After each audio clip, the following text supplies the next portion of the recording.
ಓಂ ಸದ್ಗುರುನಾಥ ಶರಣಂ ಜಯ ಜಯ. ಓಂ ಸಚ್ಚಿದಾನಂದ ಶರಣಂ ಜಯ ಜಯ. ಎಲ್ಲರಿಗೂ ನನ್ನ ನಮಸ್ಕಾರಗಳು.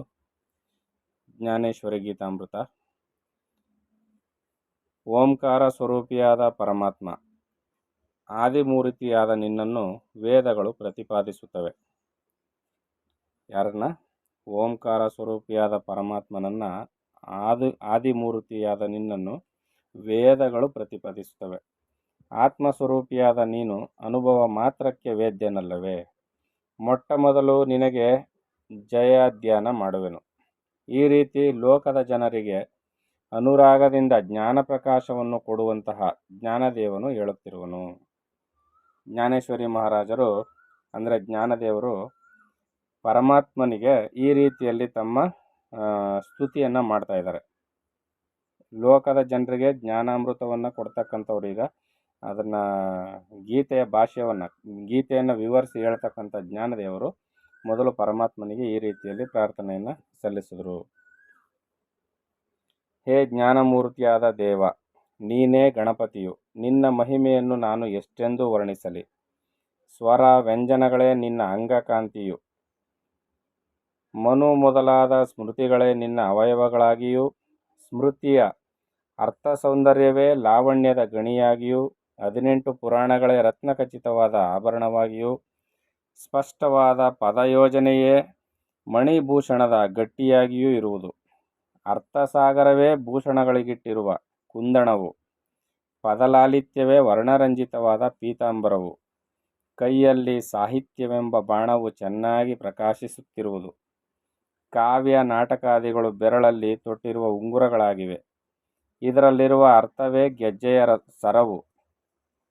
ಪದಸರಣಿಯಿಂದ ಮೆರೆಯುವ ಶ್ಲೇಷಾರ್ಥಗಳೇ ಕೈಯಲ್ಲಿರುವ ಸರಸಮಣಿ ಕಟ್ಟಾಗಿಯೂ, ವ್ಯಾಸಾದಿ ಮುನಿಗಳ ಪದಲಾಲಿತ್ಯವಾದ ಕಾವ್ಯವೇ ಕಲಾಬತ್ತು ಅಂಚಿನಿಂದ ಕೂಡಿರುವ ವಸ್ತ್ರವಾಗಿಯೂ, ಗೆಜ್ಜೆಗಳ ಸಪ್ಪಳಗಳಿಂದ ಕೂಡಿರುವ ವಸ್ತ್ರದ ತುದಿಗಳಿಂದಲೂ ಬುದ್ಧಿಯ ಕೌಶಲ್ಯತೆಯು ಶೋಭಿಸುವುದು.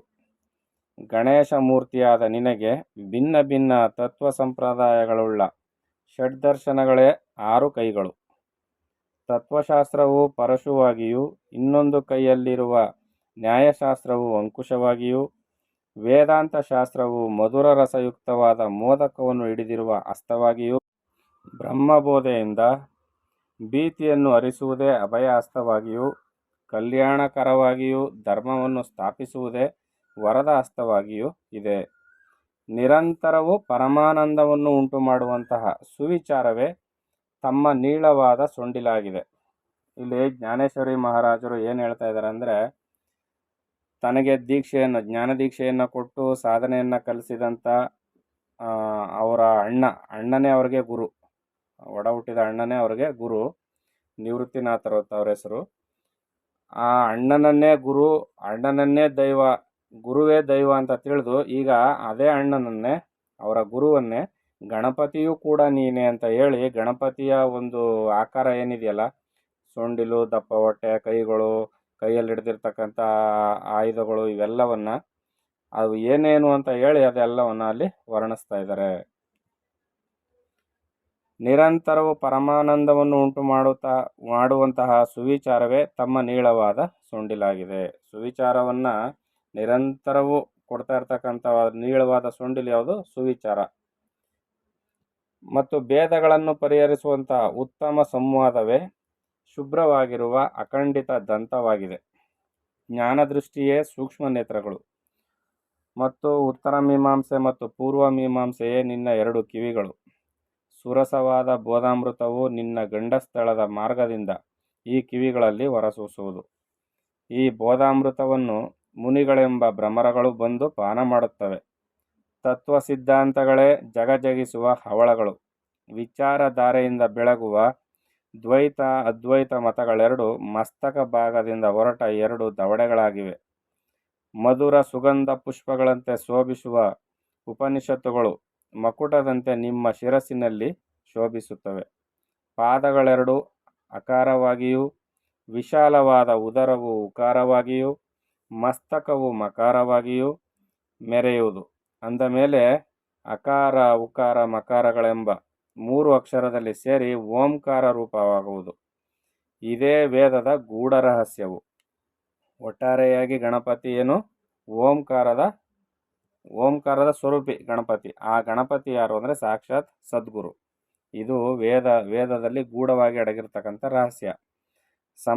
ಸಮಸ್ತ ಸಾಹಿತ್ಯ ಎಲ್ಲವನ್ನೂ ನಿಮ್ಮಲ್ಲಿ ಸಮಾವಿಷ್ಟ ಮಾಡಿ ಸರ್ವವಿಶ್ವಕ್ಕೂ ಬೀಜಭೂತವಾಗಿ ಗಣಪತಿಯ ರೂಪದಿಂದ ವಿರಾಜಿಸುವ ಸದ್ಗುರು ನಿವೃತ್ತಿನಾಥರಿಗೆ ನಮಸ್ಕರಿಸುವೆನು ಅಂತ ಹೇಳಿ ಇವರು ಗುರುಗಳಿಗೆ ಈ ರೀತಿಯಲ್ಲಿ ನಮಸ್ಕಾರಗಳನ್ನು ಮಾಡ್ತಾರೆ. ಇನ್ನು ವಿಶ್ವಮೋಹಿನಿಯಾಗಿ ಚಾತುರ್ಯದಲ್ಲಿಯೂ ಕಲೆಗಳಲ್ಲಿಯೂ ವಿಶೇಷ ಪ್ರಜ್ಞೆಯುಳ್ಳವಳಾಗಿ ನಿತ್ಯವೂ ಹೊಸ ಹೊಸ ವಿಲಾಸಗಳನ್ನು ಪ್ರಕಟಿಸುವುದರಲ್ಲಿ ಪ್ರವೀಣೆಯಾದ ಶಾರದಾ ದೇವಿಯ ಚರಣಾರವಿಂದಕ್ಕೆ ನಮಿಸುವೆನು. ಮೊದಲು ಗಣಪತಿಗೆ ನಮಸ್ಕಾರವನ್ನು ಮಾಡಿ ಈಗ ಶಾರದಾ ಮಾತೆಗೂ ಕೂಡ ನಮಸ್ಕಾರವನ್ನು ಮಾಡಿದ್ರು. ನನ್ನ ಹೃದಯದಲ್ಲಿರುವಂತಹ ಸದ್ಗುರುವಿನ ಕೃಪೆಯು ಭವಸಾಗರದಲ್ಲಿರುವ ನನ್ನನ್ನು ದಾಟಿಸುವುದು. ಏನು? ನನ್ನ ಹೃದಯದಲ್ಲಿ ಇರ್ತಕ್ಕಂಥ ಸದ್ಗುರುವಿನ ಕೃಪೆ ಭವಸಾಗರದಲ್ಲಿ ಬಿದ್ದಿರ್ತಕ್ಕಂಥ ನನ್ನನ್ನು ದಾಟಿಸ್ತದೆ. ಇಂತಹ ಗುರು ಮಹಿಮೆಯನ್ನು ಬಾಯಿಂದ ಆಡಿ ವರ್ಣಿಸುವುದಾದರೂ ಹೇಗೆ? ಕಣ್ಣುಗಳಿಗೆ ದಿವ್ಯಾಂಜನವನ್ನು ಇಡುತ್ತಲೇ ಭೂಮಿಯಲ್ಲಿರುವ ಹಣರಾಶಿಯು ಕಾಣಬರುವಂತೆ ಚೆನ್ನಾಗಿ ನೋಡಬೇಕು. ಅಂಜನವನ್ನು ಇಟ್ಟರೆ ಕಾಣದೇ ಇರತಕ್ಕಂಥ ವಸ್ತು ಕಾಣ್ತದಂತೆ. ಅಂಥದ್ರಲ್ಲಿ ಕಣ್ಣಿಗೆ ದಿವ್ಯಾಂಜನವನ್ನು ಹಚ್ಕೊಂಡ್ರೆ ಭೂಮಿಯ ಒಳಗೆ ಹುದುಗಿರ್ತಕ್ಕಂಥ ಇದು ಹಣದ ರಾಶಿ ಕಾಣಬರುವಂತೆ ಸದ್ಗುರು ಕೃಪೆ ಎಂಬ ಚಿಂತಾಮಣಿಯು ದೊರೆಯುತ್ತಲೇ ಜಗತ್ತಿನವರ ದೀನತೆಯು ಪರಿಹಾರವಾಗುವುದು. ಸದ್ಗುರುವಿನ ಕೃಪೆ ಯಾವಾಗ ದೊರೆತದೋ ಆಗ ಜಗತ್ತಿನಲ್ಲಿರ್ತಕ್ಕಂಥ ಜನರ ಕಷ್ಟಗಳು, ಅವರ ದೀನತೆಯು ಪರಿಹಾರ ಆಗುತ್ತೆ. ಕೈಗೆ ದೊರಕಿದ ಚಿಂತಾಮಣಿಯಿಂದ ಮನೋರಥಗಳೆಲ್ಲವೂ ಸಿದ್ಧಿಸುವಂತೆ ಕೈಯಲ್ಲಿ ಒಂದು ಮಣಿ ಇರ್ತದೆ, ದಿವ್ಯವಾದ ಮಣಿ. ನಾವೇನಾದರೂ ಅದನ್ನು ಆಸೆ ಪಟ್ಟರೆ, ಏನು ಬೇಕು ಅಂತ ಆಸೆ ಪಟ್ಟರೆ ಆ ತಕ್ಷಣದಲ್ಲಿ ಅದು ತಂದು ಕೊಡ್ತದೆ, ಅಂದರೆ ಪ್ರತ್ಯಕ್ಷವಾಗುತ್ತೆ. ಆ ರೀತಿಯಲ್ಲಿ ಚಿಂತಾಮಣಿಯಿಂದ ಮನೋರಥಗಳಲ್ಲೂ ಸಿದ್ಧಿಸುವಂತೆ ಸದ್ಗುರು ಶ್ರೀ ನಿವೃತ್ತಿನಾಥರ ಕೃಪೆಯಿಂದ ಜ್ಞಾನದೇವನಾದ ನನ್ನ ಸರ್ವ ಮನೋರಥಗಳು ಸಿದ್ಧಿಸಿ ಪೂರ್ಣ ಕಾಮನಾಗಿರುವೆನು. ನೋಡಿ, ಅವರು ಗುರುವಿನಲ್ಲಿ ಭಕ್ತಿಯನ್ನು ಯಾವ ರೀತಿಯಲ್ಲಿ ತೋರಿಸ್ಕೊಳ್ತಾ ಇದ್ದಾರೆ ಅಂತ. ಅಷ್ಟೊಂದು ಗುರುವಿನಲ್ಲಿ ಭಕ್ತಿಯನ್ನು ತೋರಿಸ್ಕೊಂಡು ಹೇಳಿರ್ತಕ್ಕಂಥ ಇನ್ನೊಬ್ಬ ಜ್ಞಾನಿಯನ್ನು ನಾವು ನೋಡೇ ಇಲ್ಲ. ಅಷ್ಟು ಗುರುವಿನ ಬಗ್ಗೆ ಹೆಚ್ಚು ಹೆಚ್ಚು ಅವರು ವಿವರಣೆಯನ್ನು ಕೊಡ್ತಾರೆ. ಸಜ್ಜನರಾದ ತಮ್ಮಲ್ಲಿ ವಿಜ್ಞಾಪಿಸಿಕೊಳ್ಳುವುದೇನೆಂದರೆ, ಬುದ್ಧಿವಂತರಾದ ತಾವೆಲ್ಲರೂ ಸಂತರ ಚರಣ ಸೇವೆಯನ್ನು ಮಾಡುತ್ತಾ ಮುಕ್ತರಾಗಿರಿ. ಜ್ಞಾನದೇವರು ಹೇಳ್ತಾ ಇದ್ದಾರೆ, ಬುದ್ಧಿವಂತರಾದ ತಾವೆಲ್ಲರೂ ಸಂತರ ಚರಣಗಳಲ್ಲಿ ಸೇವೆಯನ್ನು ಮಾಡುತ್ತಾ ಮುಕ್ತರಾಗಿರಿ. ಅವರು ಸಜ್ಜನರಲ್ಲಿ ವಿಜ್ಞಾಪನೆ ಮಾಡ್ಕೊಳ್ತಾ ಇದ್ದಾರೆ. ಜ್ಞಾನೇಶ್ವರಿ ಮಹಾರಾಜರು ಯೋಗಿಗಳು ಅವ್ರು ಹೇಳ್ತಾರೆ, ನಮ್ಮಲ್ಲಿ ವಿಜ್ಞಾಪನೆಯನ್ನು ಮಾಡ್ಕೊಳ್ತಾ ಇದ್ದಾರೆ, ಸಂತರ ಸೇವೆಯನ್ನು ಬಿಡಬೇಡಿ, ಅವ್ರನ್ನ ಸೇವೆ ಮಾಡಿ ಮುಕ್ತರಾಗಿ ನೀವು ಅಂತ. ವೃಕ್ಷದ ಬುಡದಲ್ಲಿ ಹಾಕಲ್ಪಟ್ಟ ನೀರು ವೃಕ್ಷದ ಎಲ್ಲ ಭಾಗಕ್ಕೂ ಹರಡುವಂತೆ. ಈಗ ಮರದ ಬುಡಕ್ಕೆ ನೀರು ಹಾಕಿದ್ರೆ ಅದರ ಬೇರಿನ ಮೂಲಕ ಅದು ಮರದ ಎಲೆಯನ್ನೂ ತಲುಪುವಂತೆ ಸಾಗರದಲ್ಲಿ ಸ್ನಾನ ಮಾಡಲು ಸರ್ವತೀರ್ಥಗಳಲ್ಲಿ ಸ್ನಾನ ಮಾಡಿದ ಫಲವು ಲಭಿಸುವಂತೆ. ಯಾಕಂದರೆ ಎಲ್ಲ ನದಿಗಳು ಸಾಗರವನ್ನು ಸೇರ್ತವೆ. ಒಟ್ಟಾರೆಯಾಗಿ ಸ್ನಾನವನ್ನು ಸಾಗರದಲ್ಲಿ ಮಾಡಿಬಿಟ್ರೆ ಎಲ್ಲ ನದಿಗಳಲ್ಲಿಯೂ ನಾವು ತೀರ್ಥ ಸ್ನಾನ ಮಾಡ್ದಂಗೆ ಆಗುತ್ತೆ. ಆ ರೀತಿಯಲ್ಲಿ ಅಮೃತ ಸೇವನೆ ಮಾಡುವುದರಿಂದ ಪರಿಪರಿಯ ರಸಗಳಲ್ಲೆಲ್ಲದರ ಸೇವನಾ ಫಲವು ಲಭಿಸುವಂತೆ.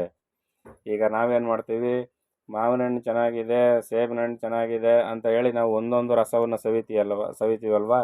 ಆದರೆ ಅಮೃತ ಸೇವನೆಯನ್ನು ಮಾಡಿಬಿಟ್ರೆ ಎಲ್ಲ ರಸಗಳ ಒಟ್ಟಾರೆ ಫಲ ಸೇವನೆಯನ್ನು ಮಾಡ್ದಂಗೆ ಆಗುತ್ತೆ.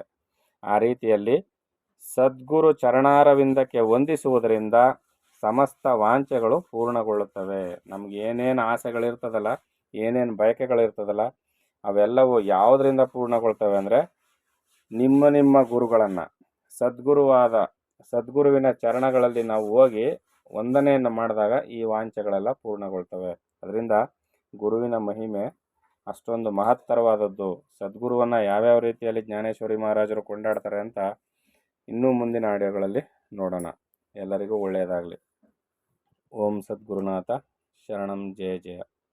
ಓಂ ಸಚ್ಚಿದಾನಂದ ಶರಣಂ ಜಯ ಜಯ. ಹರಿ ಓಂ ತತ್ಸತ್. ಹರಿ ಓಂ ತತ್ಸತ್. ಹರಿ ಓಂ ತತ್ಸತ್.